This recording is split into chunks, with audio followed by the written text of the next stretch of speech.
What up guys, Jay Manchin here and I'm back with another video. I'm sorry you haven't seen me in a while. I've just been trying to get those gains, you know what I mean? That's all, just working. But no, seriously guys, I gained like 25 pounds of like pure muscle in the last 6 months. It's been pretty great. So I've been in grind mode. But anyway, we're back with another video and today we're gonna be talking about the US fiscal deficit because it hasn't really been getting as much coverage as it should in mainstream media at all.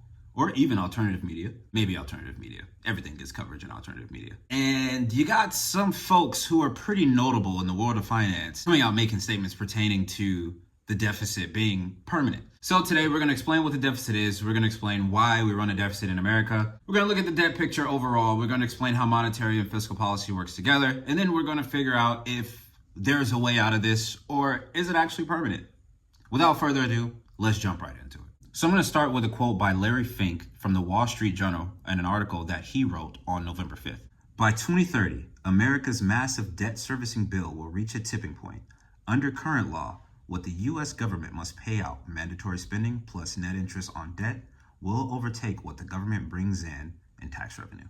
In other words, the U.S. will run a permanent deficit. Now, as we go through this video, keep that quote in mind, especially that last part. In other words, the U.S. will run a permanent deficit. Keep that in mind. Right now, let's discuss fiscal debt, and then we're going to move into what the deficit is. So fiscal debt, or national debt, simply represents the total amount of money that the government owes to its creditors. And its creditors could be private investors, institutions such as money market funds, the Federal Reserve, etc. And this is effectively how America was started. Even during the Revolutionary War, we racked up about $75 million worth of debt just to fund the war. And so there is no America without fiscal debt at this point, or even at that point.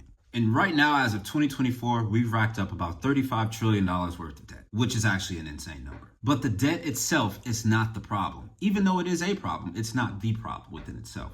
The problem is the deficit. And right now, our current deficit spending amount is about $1.8 trillion. That means we're spending $1.8 trillion more than we make as a country in the span of a fiscal year. And right now, as a percentage of GDP, that number is about 6.3%.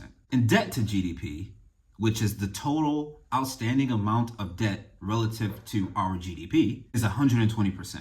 So we're in very precarious territory. And that gives you an idea of why you've been hearing more about fiscally dominant eras, because we are right now in a fiscally dominant era.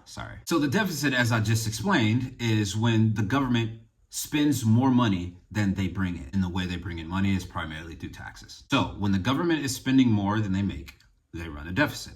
When the government is making more than they spend, they run a surplus. And we have had like a small period of running a surplus throughout our history, but it's not something that, normally America runs. We run a deficit. That's how we survive. That's how we finance all of our projects. Now, what are the key components of the deficit? So you have the revenue component, which is the government making money, and that could come from taxes, that can come from corporate taxes, come from individual income taxes, payroll taxes, or even tariffs. And then we have expenditures on the other side, and the expenditures is made up of mandatory spending and discretionary spending. Mandatory spending would include Social Security, Medicaid, Medicare, and discretionary spending would include defense, education, transportation, etc. And the one that's been getting the most attention over the past year is the interest on the actual debt itself. And speaking of interest payments, now we're going to move on to how monetary policy and fiscal policy works together to achieve whatever the goal is, despite the Federal Reserve saying that, they're apolitical. So interest rates effectively translates to the cost of capital for the government. So if interest rates rise,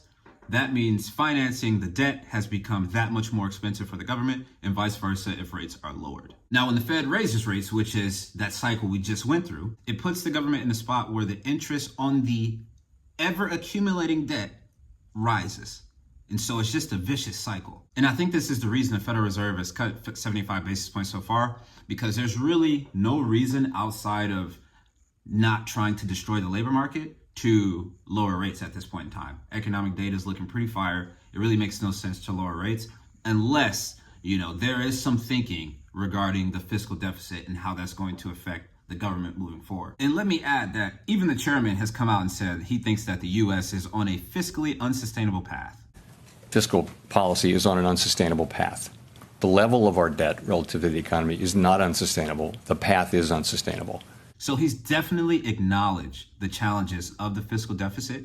And as I mentioned, I think that's part of the reason they were actually cutting rates, or were cutting rates this time around, outside of potential woes in the labor market. But we're not going to get stuck on the Fed on this video, so we're going to move on. Now, why does America run a deficit in the first place? Borrowing, debasing the currency, or printing money allows the government to fund programs, whether it's infrastructure or whatever it may be, without raising taxes or immediate spending cuts. And so if there was a bridge that I wanted to build and all of us went in together, for example, and let's say I wanted $100 from 10 of us to build this bridge, is going to be $1,000 to build total. And let's say I'm having some trouble collecting it. Let's say things are moving slow. There's some transmission issues with sending the cash or whatnot. Well, I could just go ahead, if I have control of the currency, I could just go ahead and create new units and say, hey, I'll go ahead and create this right now. There's a tacit agreement that your dollars are going to be worth less, but this project is going to increase our productivity in terms of transportation and whatnot, and things will effectively balance out. That's basically what deficit spending is. And the other reason is growth stimulus. So as I mentioned, funding infrastructure, funding research, funding social programs, that stimulates growth in the short term, especially during a downturn. And a good example of that is what we've seen during the pandemic. So yeah, deficits are good for growth. And the stock market loves deficits as well. When it gets a little too out of hand, you may start to see a reaction from the market. But I think at this point, under a fiat system, we don't really know what out of hand is yet. And so the stimulus for spending usually results in some type of job creation, or maybe it increases consumer demand, which increases corporate revenues, which send the stock price soars, and then the cycle repeats itself until it doesn't. But it'll probably repeat itself for a long time from here, to be honest. So now that you understand fiscal debt, now that you understand what the fiscal deficit is and why it's a problem, is there anything that we can do to fix it or bring things back into balance? Well, some would think so, especially Elon Musk. Now, the best way to deal with the deficit is to focus on productivity as well as cutting government spending to the point where it's effective enough where it brings down the deficit. Now, honestly, I don't think America has a problem with productivity. Even the latest productivity numbers of Q3 2024 came in at like 2.2%. So we are increasing productivity. At this point, I think it's a matter of actually cutting spending, and that's the problem, because I don't think we can cut spending. That brings me to Mr. Elon.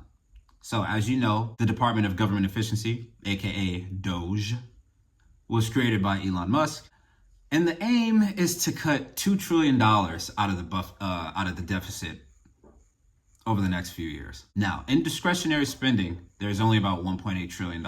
So that's really all you can cut. And so to cut $2 trillion, I think it would be impossible based on those numbers. And so, I don't really see, I don't know, I love Elon Musk, but that kind of seems like a farce, I gotta be honest. I don't see how they're gonna cut $2 trillion over any span of time, to be honest, because that means you have to cut on defense, education, or transportation, or some other super great utility that we have in our daily lives. So I don't really see that plan working too well, to be honest. And Donald Trump just appointed Scott Bessent to the Treasury Secretary, and he's kind of a fiscal hawk, meaning he aims to bring down the fiscal deficit as well. And so he actually proposed or suggested a 3-3-3 policy, which is bringing the deficit down from 6% to 3% by 2028, growing GDP by 3% primarily through deregulation, so getting rid of some of that red tape, and producing an additional 3 million barrels of oil per day. And so you can see Scott Bessent's approach will be to focus on productivity and to focus on cutting government spending, which is literally the only way out of this. And even that process is very slow and gradual. That's if we don't get a pandemic or something that requires some type of massive fiscal stimulus. So I think at this point, the deficit is permanent. There is no getting rid of it. You see Scott Bessent didn't say, I want to get rid of the deficit. It's not gonna happen. We're just gonna shrink the deficit. So that way it's not so much of a problem, because at this point we do need it to fund our growth, especially because we've come so far. I mean, we can't turn back. It's almost like when you go on a hike and you're deep, you're like 75% of the mountain, and it's kind of treacherous. And you think to yourself, well, shit, I might as well finish because I can't turn back. That's literally where we are with the fiscal deficit. We can't turn back, and we're still kind of far from the peak. So we still can't see the peak yet, and we can't turn back. So we're in a weird time. So I think we're at a point where the fiscal deficit is definitely permanent. And I'll end the video off with another quote by Larry Fink from that same article, because it hammers home the potential solution. Yes, fiscal discipline is important.